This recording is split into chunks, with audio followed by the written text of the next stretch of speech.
Hey, welcome back to my channel. Welcome back to Transition Class with Sarah J. Today we're going to talk about how you're surviving quarantine and some tips and tricks. I googled teens in quarantine or some tips for surviving quarantine, and I found an article that was all about coronication, as they're calling it, tips for teens by teens. So I took snippets of a few different articles and we'll kind of go over those, and maybe you're doing some of the things, maybe not, I don't know. But one of the first things that I saw kind of across the board, and this was something I was going to share anyway, is having yourself on some sort of schedule and keeping a little bit of the structure and routine from your school day.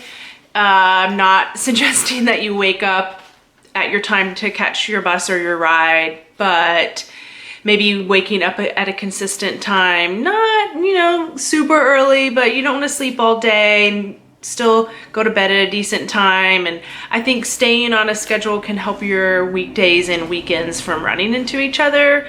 The first couple weeks I wasn't on any kind of schedule. The first week it was unknown, like what's going on. The second week was spring break, and then the third week is when we were figuring out how we're going to best support our students. So then I was like, okay, yeah, you can't really stay up all night and watch TV all day, and you need to be available school hours, and I'm not waking up at 6:30, my usual commute time.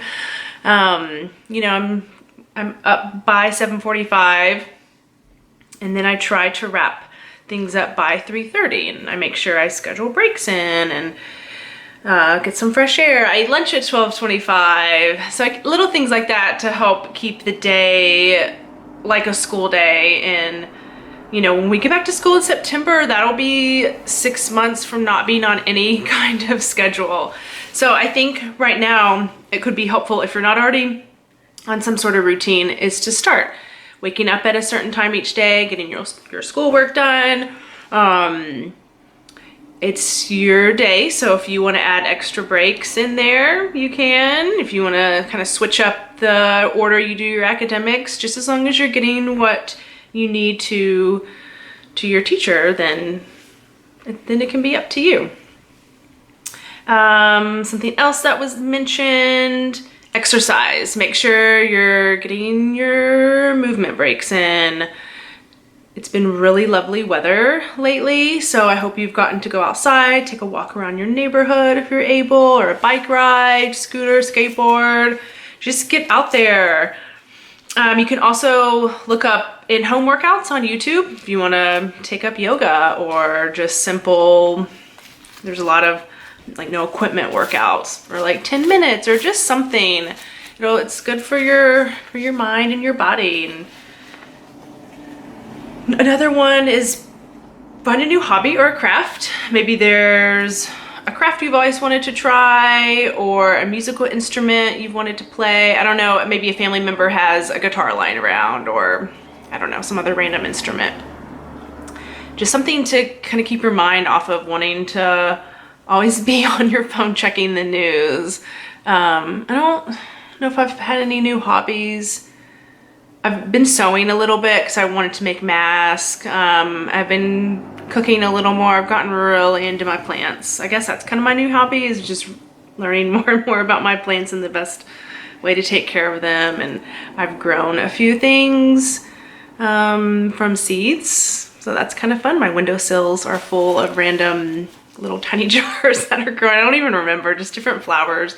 And I'm growing a pepper inside. I don't know if that'll last, but anyway, just find little things that can make you happy and keep you busy. Reach out to friends and family through FaceTime, write letters, postcards. They listed binge watching a TV show, but I mean, that can be,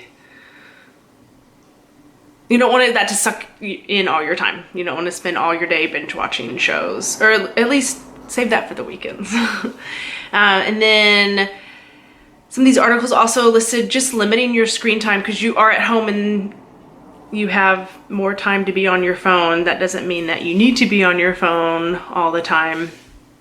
And practicing good self-care and being mindful that there is a pandemic going around, and you don't have to feel like you need to be productive and get everything done and clean out your closets and write a book and whatever. Like, just kind of be present, take care of yourself. If you are having a bad day and you don't want to get your schoolwork done, take care of yourself.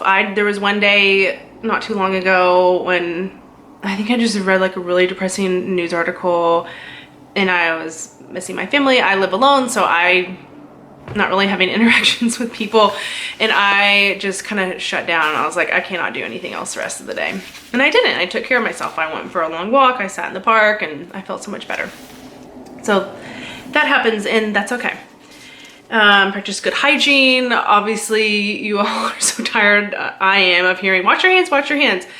But that's important. Wash your hands, shower daily, change your clothes, the little things, brush your teeth, wash your face, you all know. So those are just some suggestions of things that you could be doing. Maybe you already are doing, I don't know. I hope that you all are doing well and hanging in there. Make sure you're drinking lots of water, eating your balanced meals when you can, exercise, find a routine. Those are my top tips for you all during this time. If you have any questions or concerns, contact me on Seesaw. I'd love to hear how it's going for you all. If you are keeping a school schedule, or if you're just kind of winging it, every day's different. What is it like? Does every day run together? Do you even know what day it is? Do you know what time it is? I don't know. Talk to me, let me know. Okay.